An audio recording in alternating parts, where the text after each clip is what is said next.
Buenas noches, San Luis. Buenas noches, Argentina. Buenas noches a los amigos de Brasil, San Paulo, Río de Janeiro, Salvador, de la Bahía y Recife, que la semana pasada estuvimos allá compartiendo buenos momentos, haciendo cursos. Muy obrigado a Peche, muy obrigado Marcelo Magallanes por permitirme compartir momentos muy lindos, sobre todo especializarme en impuestos de Brasil. Así que un fuerte saludo a los grandes amigos de Brasil. Y bueno, siempre el agradecimiento especial a Radio Digital que me permite expresarme sin ninguna censura. Así que muchísimas gracias Radio Digital.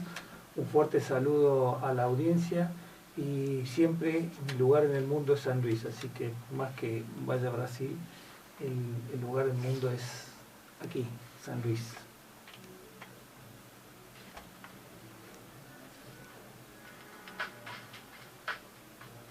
Bueno, cuentos y cuentas y cuentos.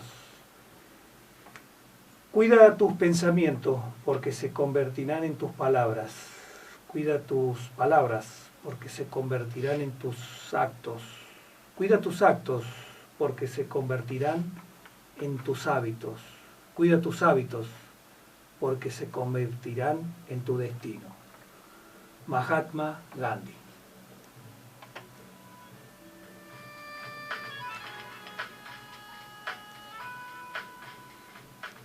Bueno, este programa, que es el único programa que se hace análisis económico en toda la provincia de San Luis, por eso estoy muy agradecido a Radio Digital, un programa que me ha permitido desde hace casi, esta radio casi hace 3 años, que vengo diagnosticando lo que hoy estamos viendo, la consecuencia económica de todas estas políticas neoliberales de nuestro presidente Mauricio Macri. Y en un comienzo fue muy duro. La única radio que me admitió y me permitió sin censura fue esta, por eso agradecido siempre. Y hoy las consecuencias que estamos viendo no es de los últimos meses ni de los últimos años, es desde el 10 de diciembre de 2015, cuando asume Mauricio Macri y hizo todas las políticas que él había anunciado, pero al revés. Por eso estamos viviendo hoy.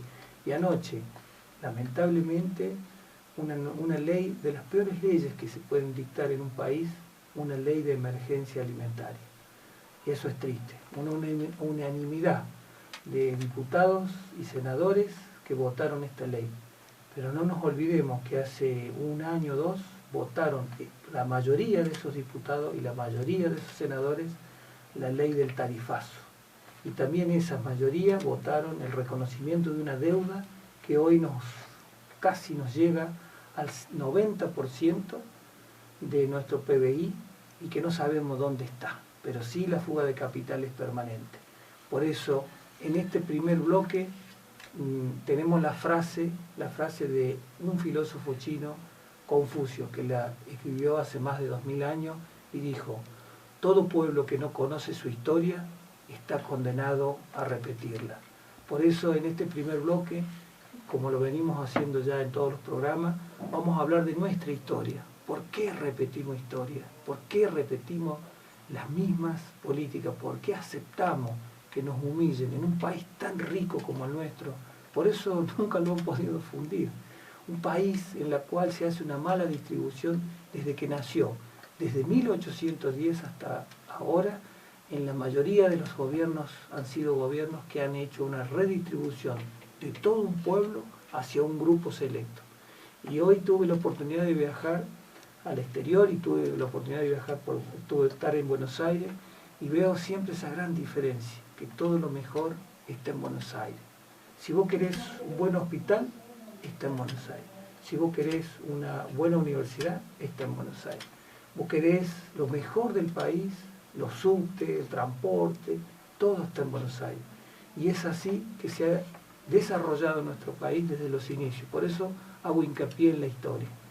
Siempre lo mejor en Buenos Aires y el resto del país siempre atrasados, siempre postergados, ¿sí? Entonces vamos a repetir la historia. Cuando Urquiza deja el poder, sigue Derqui, viene la guerra de Pavón.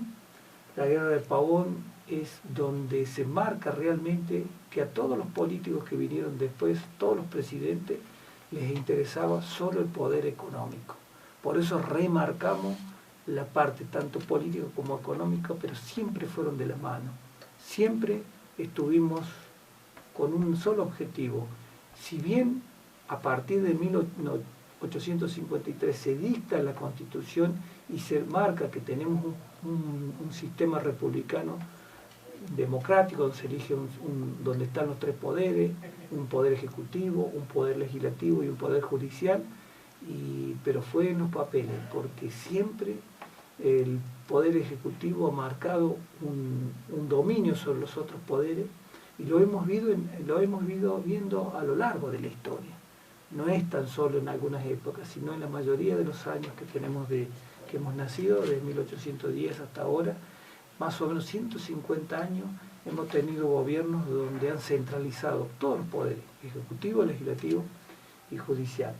Entonces, en esa época, podemos decir, se concentraba todo en el puerto de Buenos Aires. El resto eran regiones donde se desarrollaba muy poco artesanía, toda la industrialización del país, todo el desarrollo de trenes, todo el desarrollo económico del país siempre estuvo concentrado en Buenos Aires. Si bien tenemos un sistema impositivo que habla de una redistribución, pero es unitario, ¿sí? Los mayores impuestos los maneja la nación, que es impuesto a las ganancias y IVA, la mayor concentración está allá.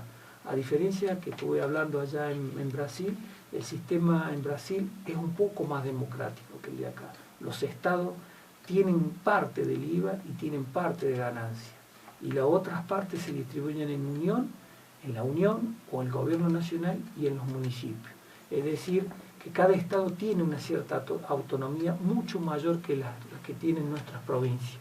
En cambio, nuestras provincias, como hemos visto en estos últimos años, se esclavizan por el sistema. Entonces, todo ese sistema viene desde el origen de nuestro país. Cuando Urquiza abandona el poder y deja en manos de Mitre, Mitre empieza no solo políticamente, sino una especie de tiranía, donde matar a una persona por no pensar igual era corriente. Y ahí vemos también los pensamientos de un grande prócer que tenemos, que de la educación, que es Sarmiento, también pensaba igual. Bueno, y ese ha sido el pensamiento, como que existe una clase superior que puede gobernar y que tiene el derecho de acaparar las tierras o las grandes riquezas del país. Si uno ve cómo se distribuyen las tierras después que vino Avellaneda, y Avellaneda autoriza a Julio Argentino Roca a hacer la campaña del desierto. Cuando uno ve cómo distribuyeron casi toda la mitad de Buenos Aires, casi gran parte de Río Negro, que fue la primera etapa, y luego siguió hasta 1884, hasta llegar a Santa Cruz, todas esas tierras fueron distribuidas a grandes terratenientes. Y esa fue la distribución. Por eso las riquezas y siempre el dominio económico y político ha sido desde Buenos Aires de los grandes terratenientes. Y volvemos a verlo hoy, igual. Hoy vemos cómo nos manejan todo de nación y las provincias se tienen que esclavizar. Lo estamos viendo con nuestra propia provincia, que le están debiendo muchísimo dinero y tuvo que hacer juicio y ahora está solicitando un embargo. ¿Por qué llegar a esos extremos cuando somos ciudadanos del mismo país, tenemos derecho? Cada puntano nos deben más de 50.000 pesos a vos, al que tiene un año, al que tiene meses, a cada puntano. Y sin embargo Nación no reconoce, ni siquiera intenta pagarlo. ¿Cómo podemos vivir en un país que se dice que es democrático cuando uno de los estados, una de las provincias, se le debe dinero y no se le quiere pagar? Y así, bueno, ¿cómo podemos decir cómo era el mundo en ese momento también desde 1850 a 1900? Y empieza el sistema, digamos, empiezan a desarrollarse las industrias, sobre todo en Inglaterra, que es el país que después nos domina, que es la que instaló los bancos, ya desde la época de Mitre instaló sus trenes, luego se expandieron en la época de Avellaneda, luego viene Mitre, Sarmiento, Avellaneda, luego viene Julio Argentino Roca, donde siempre Julio Argentino Roca decía que el desarrollo de nuestro país se lo debíamos a los ingleses. Los ingleses, recordemos que no solo tenían los trenes, sino 4 kilómetros para cada lado de las vías, todas esas tierras eran de ellos, que después las recuperamos en una gran negociación de uno de los mejores ministros de Economía que tuvo este país, que fue Miguel Miranda en la época de Juan Domingo Perón. que ahí recuperamos los trenes, los nacionalizamos, y hicimos el mismo pago que nos han hecho ellos a veces, pagamos con papelitos, como se dice. Pudimos recuperar nuestra dignidad. Pero para eso tenemos que hablar de otro gran revolucionario, de Hipólito Yrigoyen, que fue el primer gran revolucionario, junto, podríamos decir, con su tío, que fue el creador del Partido Radical en el año 1990. ¿Sí? Ahí comienza la primera revolución, donde empieza a querer hacerse una mejor distribución del poder y de la riqueza del país. Como para cerrar este bloque, entonces ya estamos llegando a 1990 y hemos marcado cómo era la tendencia económica de ese momento y cómo era la tendencia política, que siempre van de la mano, siempre van de la mano. Una a otra se van ayudando. Las leyes, el que tiene más poder político dicta sus leyes a favor. Y siempre hay un fruto económico. Lo podemos ver ahora en este gobierno, en los gobiernos anteriores. Entonces siempre tenemos que ver cómo han sido, si han distribuido mejor los ingresos de todo el país, un país tan rico, o lo han concentrado. Entonces, podemos ver que en este gobierno ha sido claro, ha hecho una distribución de toda nuestra riqueza a un grupo, a un concentrado. Y ese grupo tiene el derecho de tener dólares afuera, tiene el derecho de hacer prácticamente gobernar un país con decreto. ¿Para qué entonces está el poder legislativo? Si en los últimos años no han sacado casi leyes. La única ley que podemos decir que han sacado este año, la ley de emergencia alimentaria. Realmente uno se siente triste de tener una ley donde todos levantaron la mano, pero esas mayorías, no nos olvidemos, que votaron al tarifazo, que votaron para que casi la mayoría del pueblo argentino esté arrodillado hacia un grupo selecto, como se decía en aquella época en los gobiernos de Sarmiento, Avellaneda, Julio Argentino Roca. Son los que están preparados para gobernar, son los que tienen todo el derecho de distribuir sus riquezas, son todos ese grupo selecto que vive en Buenos Aires, una ciudad de estilo europea, que traían arquitectos y albañiles para hacer los mejores edificios. Tuve la oportunidad de conocer el CCK, que fue hecho en un edificio donde había sido, en su origen, en 1900 aproximadamente, se construyó el correo, que desde ahí se manejaba, era el correo central, podríamos decir. Un edificio del mejor estilo europeo, que no existe casi en Latinoamérica. Se traían especialmente para construir. Por eso Buenos Aires tiene subte, tiene lo mejor, y del resto, nada. Por eso no debemos olvidarnos de esta frase que fue escrita por Confucio ya hace mucho, mucho tiempo, y para ir cerrando este bloque, dijo así: todo pueblo que no conoce su historia está condenado a repetirlo. Primer bloque.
Bueno, ahí, como dice la canción de Arjona, el problema no es que me mientas, el problema es que te creo.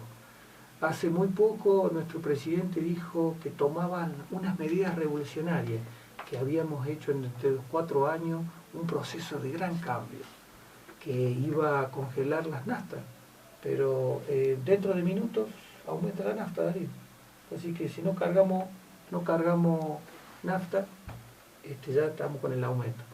Así que, y él hace muy poco nos dijo que durante 90 días íbamos a tener un precio congelado.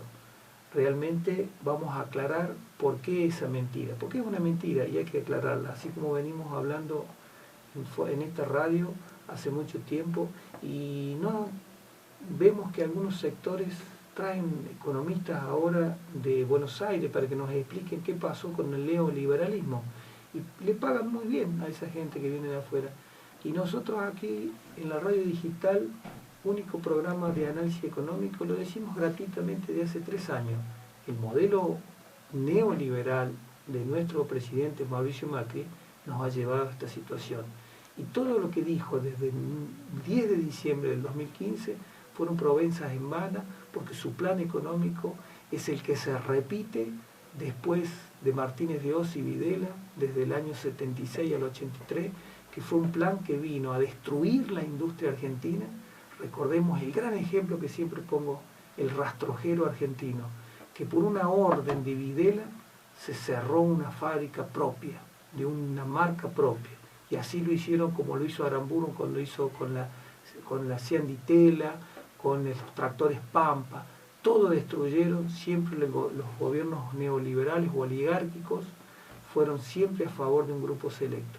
Y el gran ejemplo fue el rastrojero, cuando la Ford mandó a cerrar a través de Videla por un decreto en la fábrica de rastrojeros porque fabricábamos camionetas a un bajo valor para aquellos pequeños productores.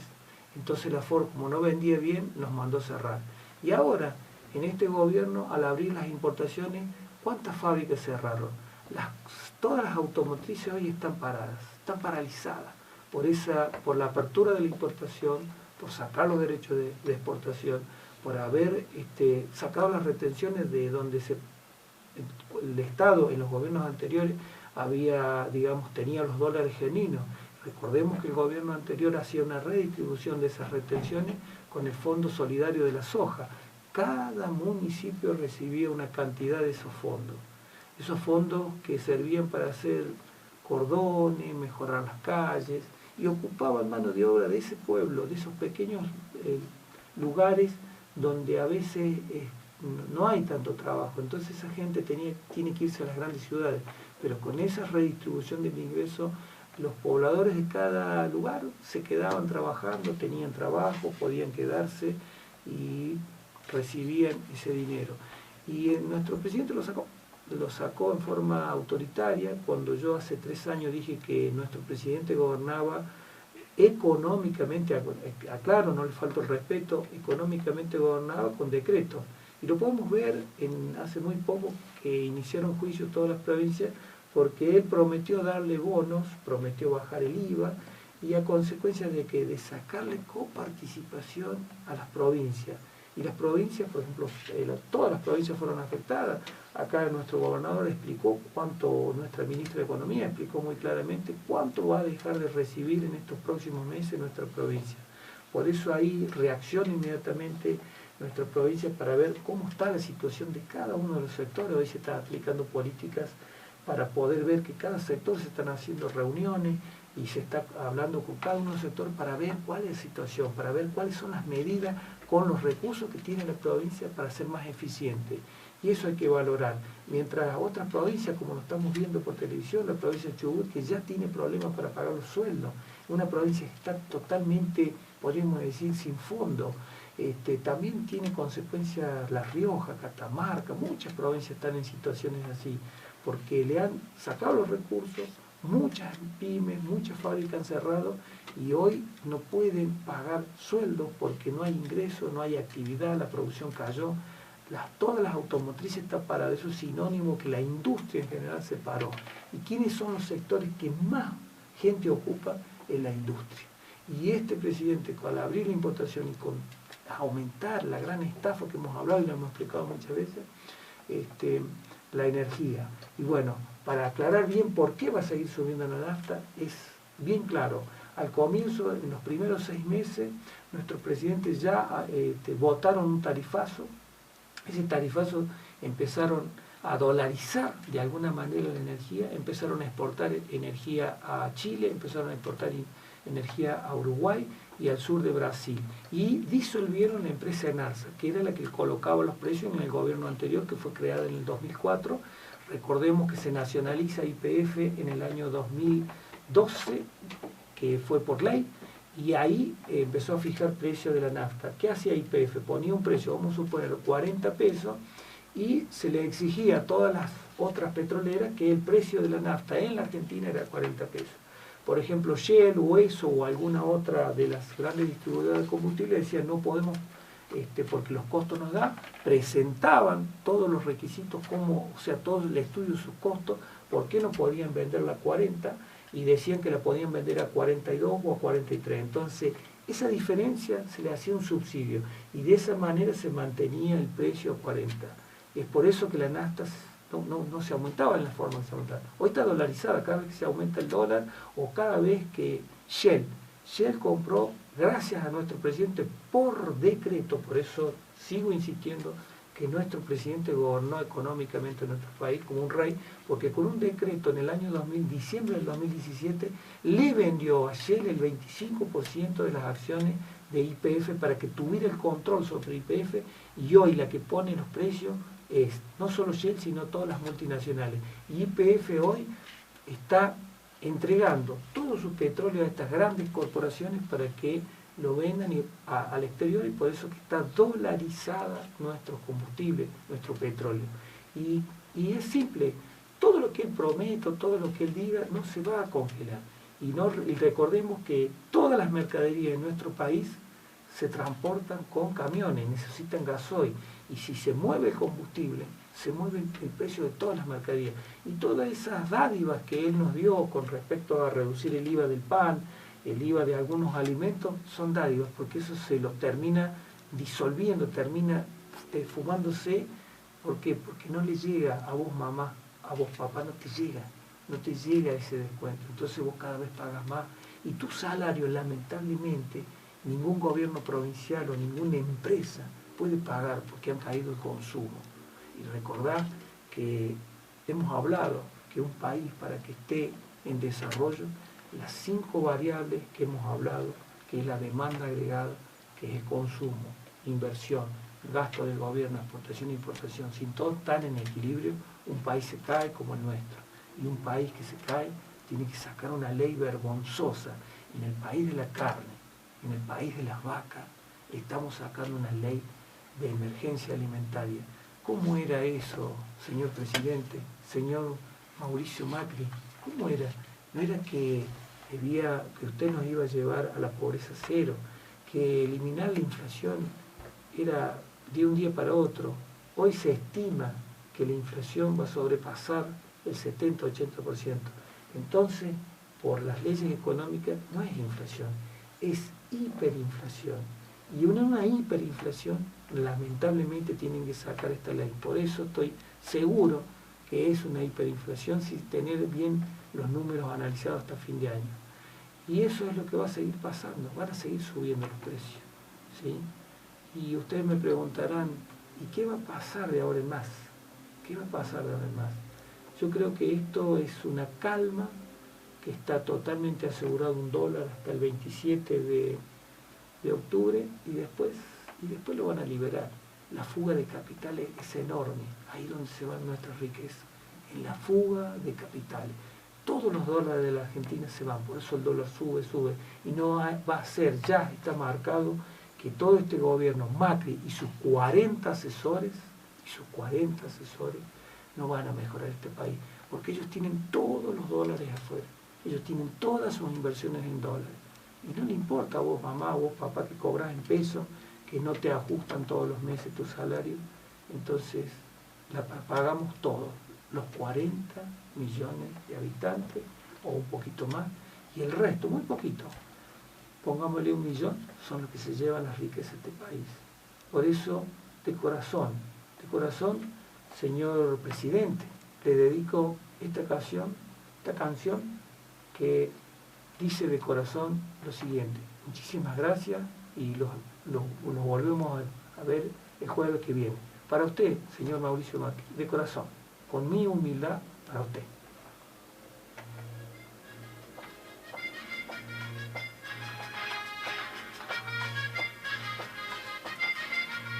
Adiós.